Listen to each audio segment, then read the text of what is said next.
Hello everyone, नमस्कार। स्वागत है आप सभी का।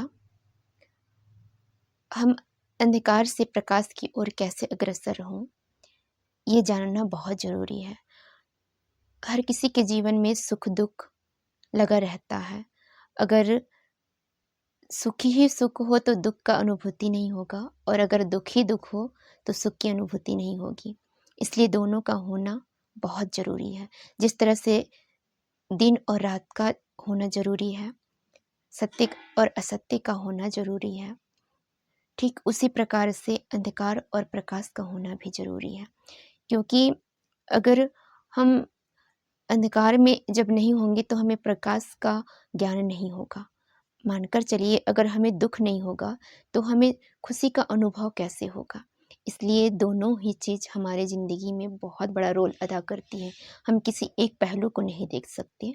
हम ये नहीं सोच सकते कि हमारे जीवन में हमेशा खुशियाँ ही खुशियाँ होंगी, या फिर हम ये भी नहीं सोच सकते कि हमारे जीवन में हमेशा दुख ही दुख होंगे। क्योंकि अगर जहाँ दुख है तो वहाँ खुशियाँ भी आएंगी। इंसान इसी उम्मीद से तो जीता है ना।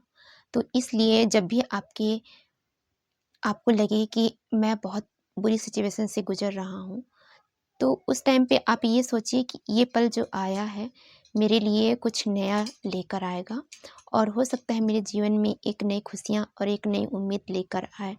तो आप उस पल को आप जाने दीजिए, ज़्यादा टेंशन मत करिए उस चीज़ को लेकर। अगर किसी भी चीज़ से आप परेशान हैं, उस चीज़ को लेकर आप ज़्यादा टेंशन में मत रहिए। क्योंकि जो वक्त अगर हमें तकलीफ़ देती भी है ना, तो कहीं न कहीं से वो हमें अंदर से मजबूत करती है। हमें ये भी सिखाती है कि हमें लोगों के साथ में कैसे कनेक्ट होना है। और उस सिचुएशन में हमें एक चीज़ तो बहुत अच्छे से समझ में आ जाता है ना, कि कौन हमारा अपना है और कौन हमारा पराया है।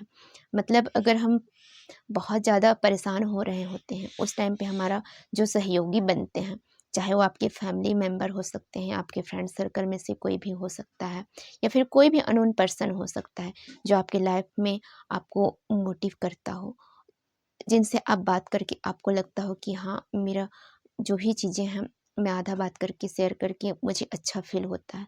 तो उस टाइम पे अगर सामने वाला इंसान आपको सपोर्ट करता है, आपको अच्छी सलाह देता है ना, उसी टाइम पे ही आपको रियल चीज़ देखो तो दुःख में ही हमें किसी अपने का होने का एहसास होता है, और हमें उसी टाइम पे पता चलता है कि कौन हमारा अपना है और कौन पराया है। हमें इस चीज़ से 2 चीज़ की सीख मिलती है। जब दुःख आती है तो हमें 2 चीज़ की अनुभूति मिलती है। एक तो हमें ये पता चल जाता है कि कौन हमारे फ़ेवर पे है, और दूसरी ये कि हमें अंदर से हमें मजबूत हम खुद फ़ील करते हैं कि नहीं, अब ज़्यादा किसी पर डिपेंड नहीं रहना है, जो कुछ करना है स्वयं से करना है। ऐसी भावना हमें आ जाती है। मतलब कहीं न कहीं हमें अंदर से जो चीज़ें तोड़ती हैं ना, वो हमें मजबूत भी बनाती हैं। ये चीज़ें तो आप खुद अनुभव किए होंगे, तो ये चीज़ें होती हैं। इसलिए अगर आपके जीवन में कुछ भी चीज़ें आ रही है, एक्सेप्ट करिए और फिर छोड़ दीजिए, जाने दीजिए उस चीज़ को। क्योंकि कुछ चीज़ें ऐसी होती हैं ना कि हमारे हाथ पे नहीं होती है। फिर ये भी चीज़ है कि ऊपर वाले जो आपसे कराना होगा वो ऑटोमेटिक आपसे करा लेंगे, क्योंकि सब कुछ वही तय करते हैं, सब कुछ उन्हीं के माध्यम से चलता है। तो इसलिए ज़्यादा सोचिए मत, ज़्यादा टेंशन भी मत लीजिए लाइफ़ को लेकर। और मैं तो ये कहूँगी कि अगर एक तरह से देखा जाए ना, तो अंधकार से ही हमें प्रकाश की प्राप्ति होती है। हम अंधेरे से हमें डर लगता है, मगर आप कभी एकांत में अपना आँख बंद करके जब हम योग अवस्था में आते हैं ना, जब हम योग करते हैं, तो योग में फर्स्ट यही होता है कि हमें सब कुछ अंधेरा सा दिखाई देता है। उसके बाद में धीरे-धीरे जब उस चीज़ में हम धीरे-धीरे कंटिन्यू करने लगते हैं, उसके बाद में हमें उस अंधेरे से एक प्रकाश की रोशनी दिखाई देती है। उस अंधेरे से ही हमें पंच तत्व की जो जो पंच तत्व की कलर है वो हमें दिखाई देने लगती है। फिर उससे आगे जब आप बढ़ते हैं, योग अवस्था में जब उस चीज़ से और आगे बढ़ते हैं, तो हमें धीरे-धीरे रोशनी, झिलमिल रोशनी दिखाई देती है। और अगर आप उससे भी आगे बढ़ते हैं ना, तो आपको एक दिव्य ज्योति दिखाई देती है। तो योग जो इंसान किया है, वो इस चीज़ को बहुत अच्छे से महसूस किए होंगे, वो इस चीज़ को अनुभव कर पाएँगे। तो इससे ये चीज़ होता है कि हमें एक चीज़ तो पता चल जाती है कि अंधकार में ही रोशनी मिलती है।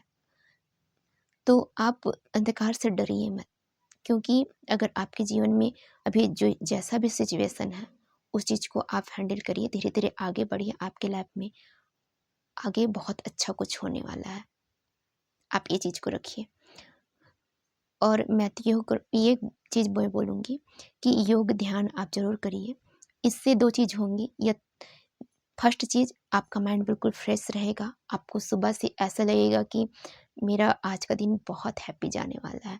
मतलब आपको खुद ये फ़ील होगा कि मैं अंदर से ही ये फीलिंग आने लगती है कि वाओ! आज मेरे को बहुत अच्छा लग रहा है। मतलब आप खुद इस चीज़ को फ़ील कर पाएँगे। तो आप योग ध्यान ज़रूर करिएगा, मेडिटेशन ज़रूर करिए। इससे आपका मन भी शांत रहेगा और आपके दिमाग में नए आइडियाज़ भी आएँगे और आप सोच पाएँगे कि मुझे किस रास्ते पे जाना है और लोगों को कैसे हैंडल करना है। ये चीज़ें आप कर लेंगे कि आप ज़्यादा परेशान नहीं होंगे, आप पैनिक नहीं होंगे। ये चीज़ें आप ध्यान में रखिए, क्योंकि इंसान चाहता क्या है? खुद में शांति ही तो चाहता है। आप चाहे कितने भी पैसे कमा लें, कुछ भी चीज़ कर रहे हैं, अगर हम पैसे कमा रहे हैं, सारी चीज़ें व्यवस्थित कर रहे हैं, तो हम अपनी शांति और सुख के लिए कर रहे हैं। तो सुख तो भौतिक चीज़ें तो हमें सुख देती हैं, मगर शांति तो हमें आंतरिक चीज़ें ही देती हैं ना। तो आंतरिक चीज़ें अगर आप चाहते हैं कि जब आपका आंतरिक मन शांत होगा, तभी आप शांति को प्राप्त कर सकते हैं। तो सुख की अनुभूति आप में खुद है, आप आपके अंदर खुद है, आप सुख का अनुभव अपने से ही कर पाएँगे। बाहरी चीज़ें तो सिर्फ़ आपको व्यवस्था दे रही हैं, वो आपको सुख का अनुभव ज़्यादा देर तक नहीं रहेंगी बाहरी चीज़ों से। लेकिन अगर आपके मन में आंतरिक शांति आ गई है ना, तो आप अंतर्मन से शांत और अपने में आप खुश रहना स्टार्ट करेंगे। सो आप लोगों को वीडियो कैसा लगा, आप मुझे कमेंट्स करके ज़रूर बताइएगा। Thank you, bye bye, then take care, अपना ध्यान रखिए, बाय।